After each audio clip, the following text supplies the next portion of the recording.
Hello, cherished viewers. Welcome back to Sandy Home Recipe. And if you say be apple banana porridge, the be use 2 tablespoons rice. No why the one wrong. Be wrong 2 or 3 times. Oh, wrong we are now the so for gu.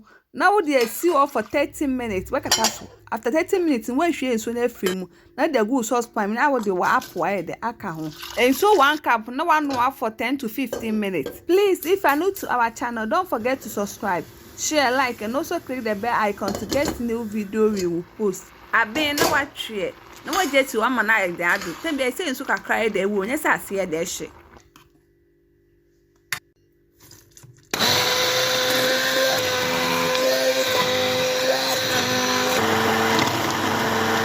Well, we nowadays banana ripe one. Now the account and swear the what blended. If my channel they can out share video, don't